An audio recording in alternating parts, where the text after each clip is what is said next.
All right, well, should we start? I think we should start.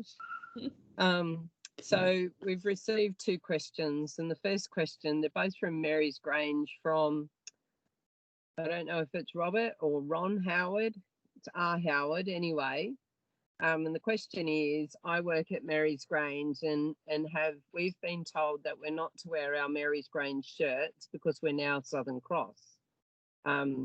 He said we're paid separately as Mary's Grange and we're proud to work at Mary's Grange. So why aren't we allowed to wear our shirts? And I don't have any problem with you wearing your shirts at all.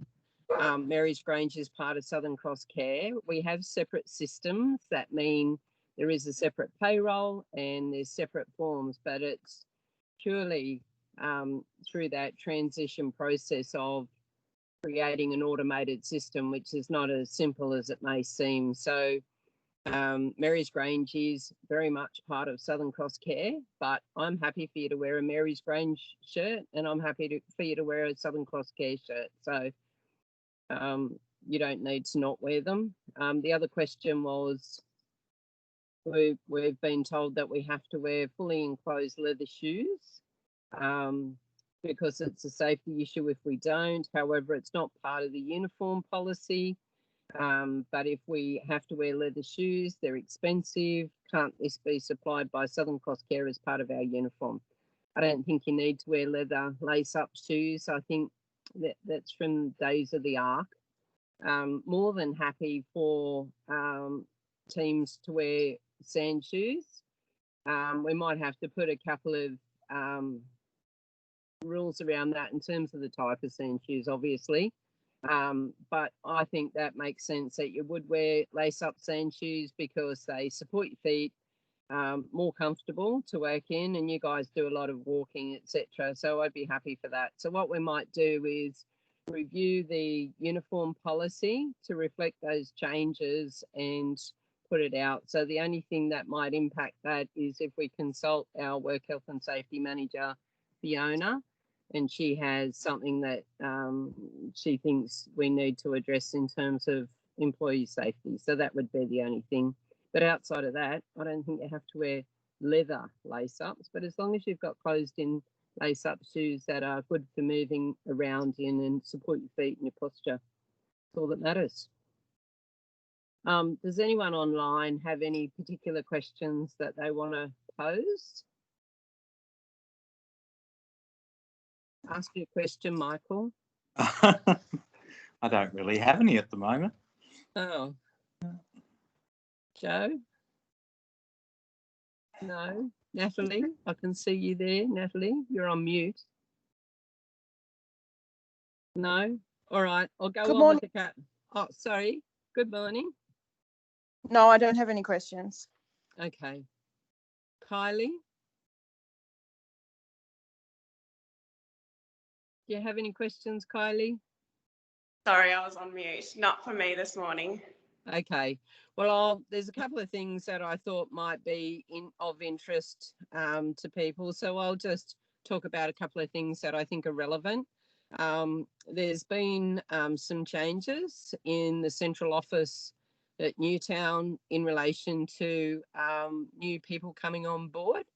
So one of the first things I had a look at was our resources and our teams to see if we had sufficient resource and skills in our teams to support the care facilities, to support the villages, catering teams, community, etc. And what I found was that we were a bit lean in terms of numbers in teams. So, for example, our HR team had HR executive, Natalie as admin, and that was pretty much it. So for a 1,100 strong workforce, that is 100% insufficient to provide you guys with good human resource services, training and education, work health and safety, onboarding, induction, the whole shebang. So yes, we've updated the teams and that's reflected in new roles. So we have now an increased HR team. which includes Sue Cornby, who's a training and development manager. We have Fiona, work health and safety. We have Natalie still in the admin role. We have Kim moved from payroll into the workplace injury space. So that team's definitely grown. The quality team, which supports us in our quality assurance to make sure that everything we're doing is in line with the new aged care standards. So that team's increased by one. The executive team has seen a few changes. So we have a new chief financial officer starting on Tuesday, Jason.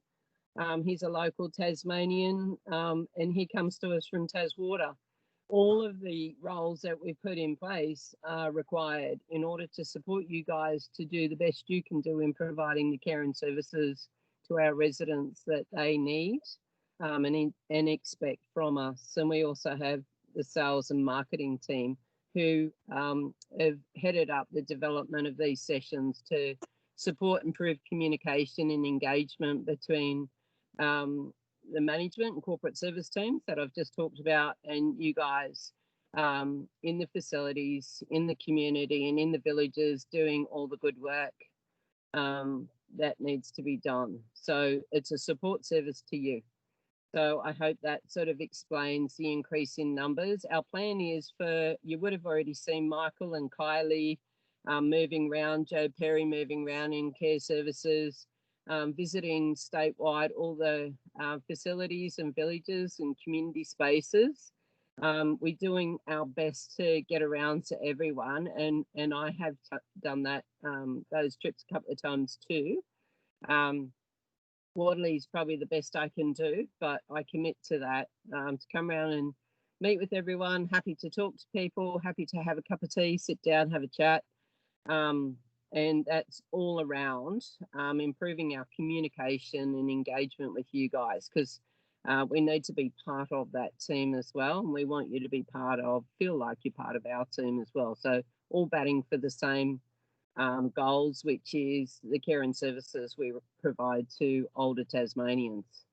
The next question is around the facts and figures sheet that we put up on the intranet and various other places, which really articulates the cost of care and the staffing ratios we have within the care facilities. Primarily has been our first area that we've looked at, and what that sheet of facts and figures does is really outline in a very clear and transparent way what we receive from the government in funding and what it costs us to provide the care services we provide. So it's not just staffing costs, it's the building, accommodation, furniture, equipment, refurbishments, electricity, meals, bedding and linen services, catering services, but also care and pharmaceuticals. So there's a lot that goes into providing the care and services that we do provide to our residents.